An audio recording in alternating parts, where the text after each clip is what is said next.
Assalamualaikum sahabat, bagaimana keadaan kalian hari ini? Kami doakan semoga sehat selalu.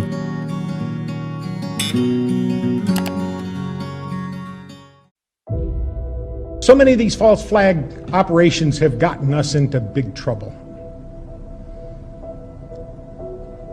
We know now that ship, I think it was the Maine that was sunk down there in Cuba. We were told it's because the Spanish had mined the harbor, but we now know that the explosion took place inside the ship. It was all the excuse they needed to go attack and wage war against Spain. We see so many of those false flag operations. World War II, it was Pearl Harbor. It wasn't a false flag operation, but it was sure close to it. It was pretending like we're just innocent people standing here when 6 months before Pearl Harbor, our government froze all Japanese money in banks. Any way you look at it, that's theft. 3 weeks before Pearl Harbor, our government gave him a 100% oil embargo. Do you remember back in the 70s when we got a 10% oil embargo from the Arabs? And the lines at the gas pumps were long and we suffered under that. That was a 10% oil embargo. And our government tried to run 100% oil embargo upon those people who just weren't going to put up with it. Now, I think Admiral Yamamoto was right. When they came over and stung us, they were only waking a sleeping lion. There was nothing else they could do. It's either knuckle under or fight. And that's where it is to us. It's getting down to the point where we either knuckle under or do something to fight about this. Right now, it's a fight of words because, quite frankly, we're in a very awkward position here. It's too late to work within the system and probably too early to start shooting.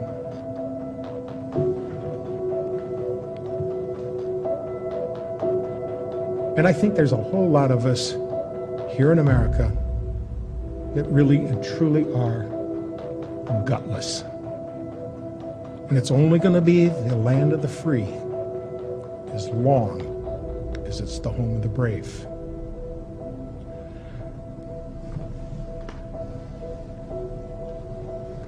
Well, we can see that after World War II, Franklin Delano Roosevelt, whose real name was Rosenfeld, hooked up with his good buddy over in the Soviet Union, a guy by the name of Joseph Stalin.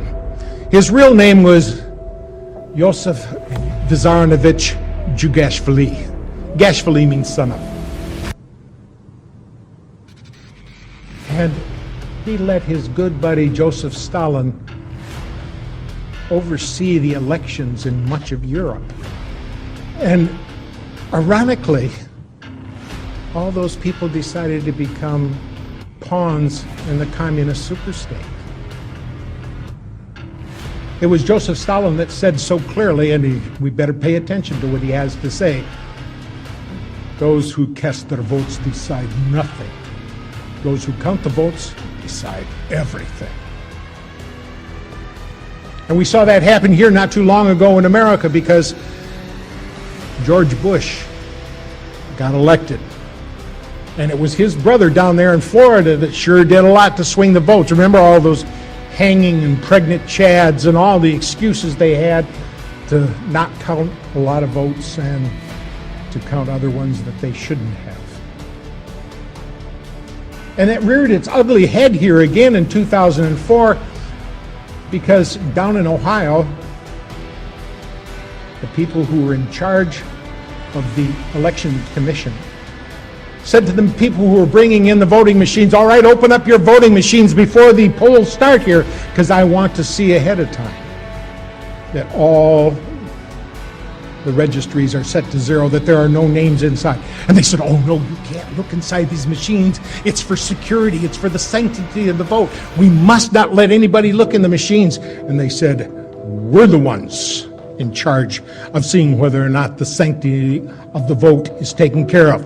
You're going to open up those machines right now. And there was a lot of protesting, a lot of weeping, and a lot of wailing, but they did end up opening up those machines. Every machine had 300 to 400 votes for Bush on it already. It was a big deal down in Ohio. It was on television, it was in the newspapers, but it just didn't make its way around the rest of America. Why? Who owns the newspapers? Who owns the television? Who owns the radio? The same people that own the voting machines. There's only 4 companies here in America that own voting machines, and every one of them are mafia affiliates. Now these television stations, ABC, NBC, CBS, and all the rest of them that have any influence and any power whatsoever, got together and formed a new corporation. It's called News Election Services. And they're the ones that feed information into the News Election Services about what's transpiring in the election and getting information back out of it. And so they have control. And it matters not who we vote for. What really counts is, who does the television and the newspaper announce to be the victor? It's important because at stake is not only our freedom, but if we don't have freedom, we don't pass it on to our children. And if they don't have it, they don't pass it on to our grandchildren. And it's important to me for subsequent generations to enjoy the treasures, the pearls, the gems of liberty. Liberty is that notion where you got a right to make a choice. You decide what's good for your life. But somehow we've got to the point where you have to get a license for everything.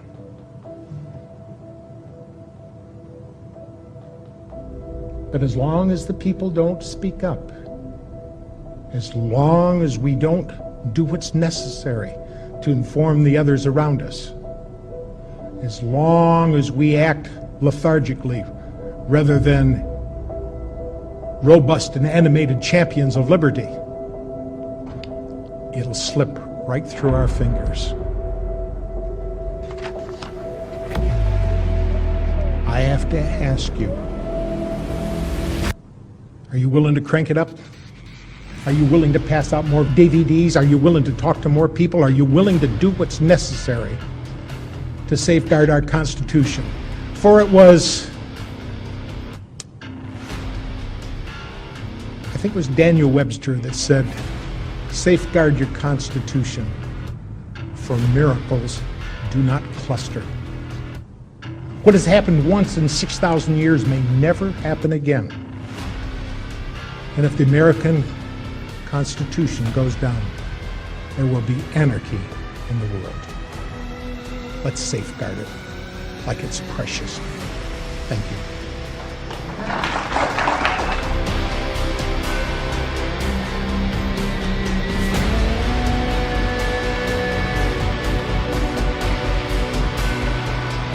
Masih banyak topik yang akan kita bahas. Silakan subscribe channel kami agar kita bisa lebih dekat dan bersama membahas berbagai topik menarik lainnya. Like bila Anda suka dan unlike saja bila Anda tidak suka dengan video seperti ini. Terima kasih telah menonton dan sampai jumpa.